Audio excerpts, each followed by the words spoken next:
33,500 కోట్ల రూపాయలను 2,71,37,253 వెనుకబడిన తరగతులు చెందించిన లబ్ధిదారుల కొరకై ఖర్చు చేసింది. వెనుకబడిన తరగతుల ఉప ప్రణాళికకు 28,237 కోట్ల 65 లక్షల రూపాయలు ప్రతిపాదిస్తున్నాను. వెనుకబడిన తరగతుల ఉప ప్రణాళికకు సబ్-ప్లాన్కు 28,237 కోట్ల 65 లక్షల రూపాయలు ప్రతిపాదిస్తున్నాను. కాపు సంక్షేమం. కాపు సామాజిక వర్గం సంక్షేమం మన ప్రభుత్వ విధానాల్లో ఒక ముఖ్యమైన విషయం. కాపు సంక్షేమానికై స్పష్టమైన కేటాయింపులు చేయడం జరిగింది. జీవనోపాధి సహాయమునకై కాపు మహిళలకు ప్రతి సంవత్సరం 15,000 రూపాయలు ఇస్తున్నాం.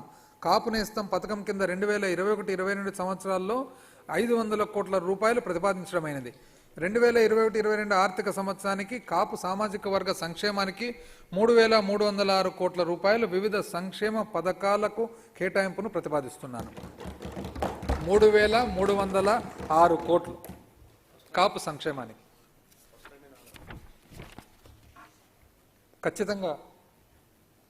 ఖచ్చితంగా అధ్యక్ష, ఎందుకంటే ఇప్పుడు కూడా ఒక్కసారి ప్రతిపక్షం వాళ్ళు ఉంటే బాగుండని అనిపిస్తుంది అధ్యక్ష.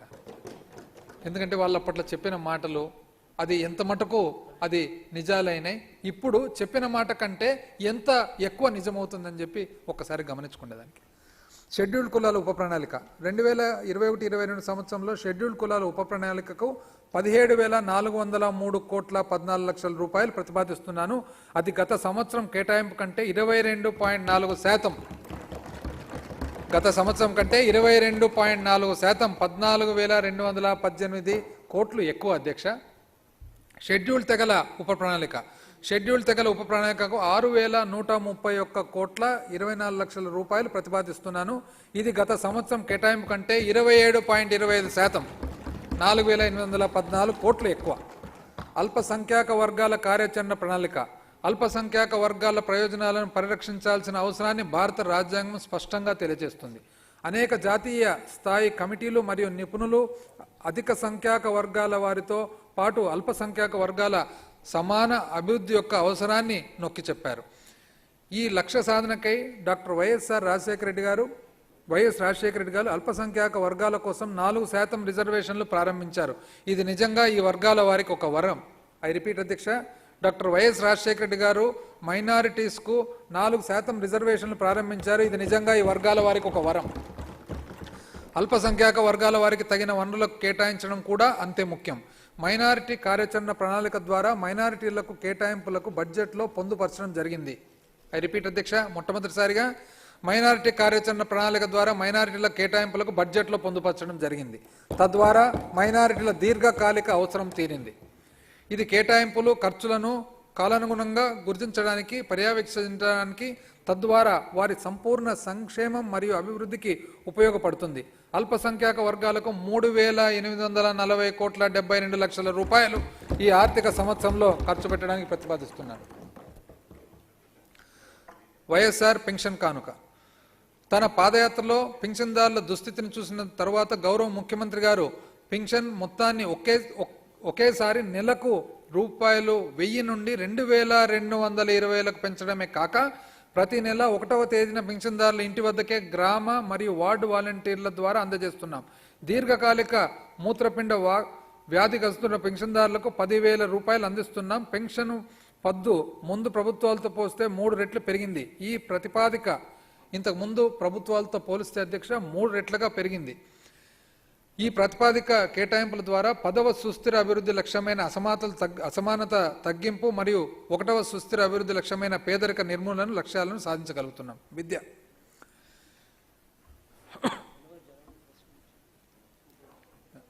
త్వరలోనే అధ్యక్ష, 2,250 నుంచి 2,500 కాబోతుంది. ఆ తర్వాత 2,750, ఆ తర్వాత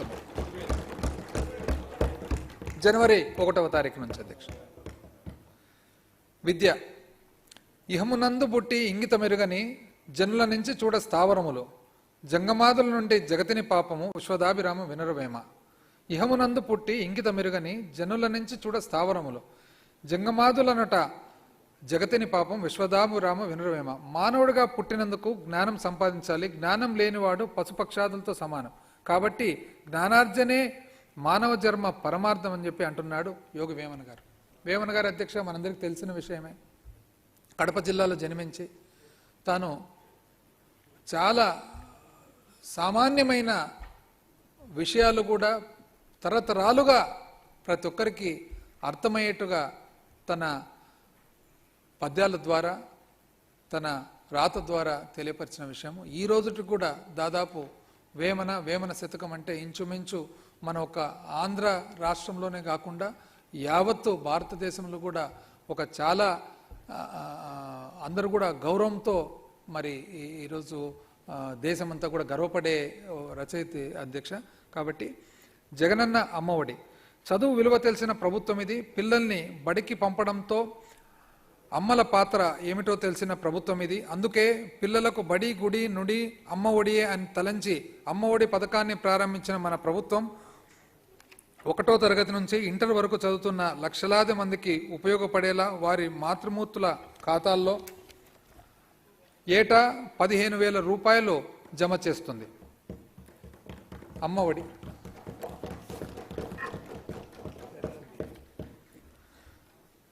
విద్యార్జనకు పేదరికం అడ్డు రాకూడదని గౌరవ ముఖ్యమంత్రి గారు గట్టిగా నమ్ముతారు. వరుసగా 2వ సంవత్సరం జగనన్న అమ్మఒడి పథకం కింద ప్రభుత్వం 44,49,000 మంది తల్లులకు 15,000 రూపాయల చొప్పున అందించడంతో 84 లక్షల మంది పిల్లలు లబ్ధి పొందుతున్నారు. 84 లక్షల మంది పిల్లల అధ్యక్ష 44,49,000 మంది తల్లులు 15 రూపాయలు చొప్పున.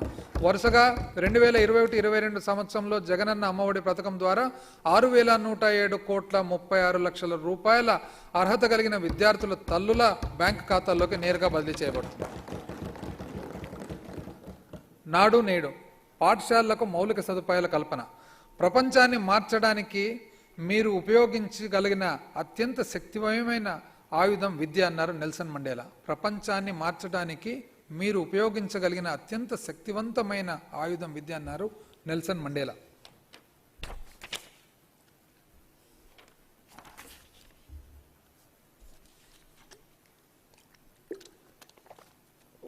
అధ్యక్ష, ఇక్కడ కొంతమంది గొప్ప వ్యక్తులను అంటే ప్రపంచంలో ఈ భూమిపై పుట్టిన గొప్ప వ్యక్తులను స్మరించుకునేదానికి ఒక అవకాశం అధ్యక్ష.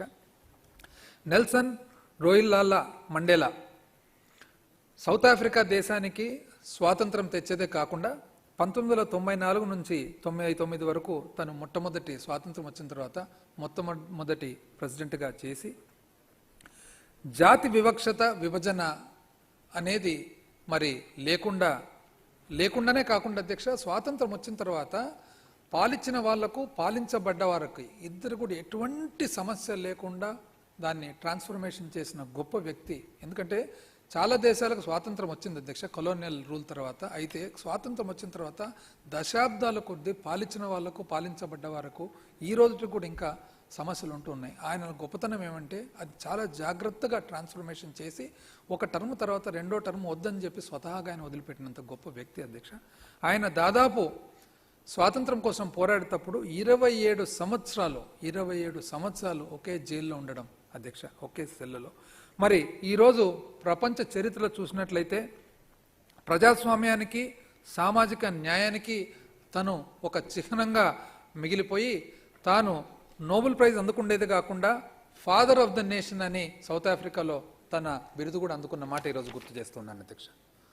మనబడి నాడు నేడు పథకం కింద ఎందుకు ఈ ప్రోగ్రాంకు ఇటువంటి గొప్ప వ్యక్తి అన్న మాటలు నేను చెప్తూ ఉన్నానంటే ఈ ప్రోగ్రాం కూడా అటువంటి గొప్ప ఆలోచనతో కూడిన ఒక మానవ జాతికే ఉపయోగపడే ప్రోగ్రాం అని చెప్పి తెలియజేస్తున్నాను. మనబడి నాడు నేడు పథకం కింద మన ప్రభుత్వం 4వ సుస్థిర అభివృద్ధి లక్ష్యమైన నాణ్యమైన విద్య మరియు జీవితకాల అభ్యసన అవకాశాలు కలిగించడం సాధించే దిశలో పాఠశాలలో 9 మౌలిక సదుపాయాలను మెరుగుపరుస్తుంది. మొదటి దశలో 15,715 పాఠశాలలు ఇప్పటికే ఆధునీకరించబడ్డాయి. 2021 ఏప్రిల్ 15న ప్రారంభమయ్యే ఈ పథకం 2వ దశలో భాగంగా 16,345 విద్యా సంస్థలు ఆధునీకరించబడ్డాయి. ఈ పథకం కోసం 2020-21లో 3,500 కోట్ల రూపాయలు కేటాయింపును ప్రతిపాదిస్తున్నారు. మధ్యాహ్న భోజనం పథకంలో భాగంగా 1 నుండి 10 వరకు తరగతి వరకు విద్యార్థులకు గుడ్డు చిక్కి మొదలైన పోషక పదార్థాలను కూడా అందించడానికి దాదాపు అధ్యక్ష నాకు తెలిసి గౌరవ ముఖ్యమంత్రి గారు చిక్కి చాలా న్యూట్రిషియస్గా ఉండాలా, ఆరోగ్యకరంగా ఉండాలని చెప్పి ఆ కాంపోజిషన్ ఆఫ్ చిక్కీ మీద కూడా చాలా డీటెయిల్డ్ రీసెర్చ్ చేసిన మాట ఈరోజు సభకు తెలియజేస్తున్నాను. ఈ అదనపు ఖర్చును రాష్ట్ర ప్రభుత్వమే పూర్తిగా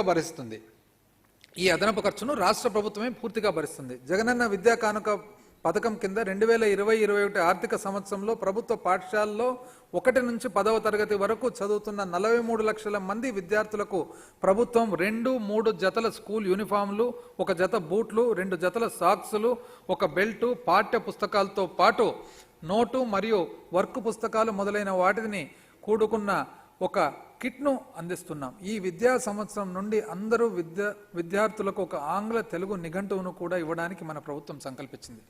ఈ విషయంలో అధ్యక్ష అంటే ఈ విద్యా విధానము రూపకల్పన చూసినట్లయితే అధ్యక్ష ఫస్ట్ గ్రేడ్ బ్రహ్మాండమైన విధానము ఇవ్వడంతో పాటు అసమానత ఉండకూడదు. బడికి పోయే పిల్లలందరూ కూడా సమానంగా ఉండాలి. ఏ ఒక్కరు కూడా మనము గ్రామీణ ప్రాంతాల్లోకి పోయినట్టు చూసినట్లయితే అధ్యక్ష కొంత ఆర్థికంగా వెనుకబడిన వాళ్ళు, ఆర్థికంగా ఉన్న వాళ్ళని చూసినట్లయితే వాళ్ళు ఒక యూనిఫామ్ వేసుకొని రావడము, మనం ఆ యూనిఫామ్ ఉండకపోవడము, కొన్ని బళ్ళల్లో యూనిఫామ్లే ఉండకపోవడం, అసమానత అనేది లేకుండా పిల్లలు చిన్నప్పటి నుంచి కూడా ఒకవైపు చదువు కరెక్ట్గా ఉండాలి, ఒకవైపు పిల్లలు ఒకరితో ఒకరు సమానంగా ఉండాలి. ఎక్కడే కానీ నేను తక్కువ అనే భావన లేకుండా కాన్ఫిడెన్స్తో ముందుకు పోవాలనే దానికోసం రూపకల్పన చేసిన ఈ ప్రోగ్రామ్ అని చెప్పి మీ అందరికీ కూడా నేను తెలియజేస్తా ఉన్నాను అధ్యక్ష. అంటే దీని ఎంత లోతు ఉంది ఈ డిజైన్లు అనేది ఒకసారి మనం గమనించాల్సిన అవసరం.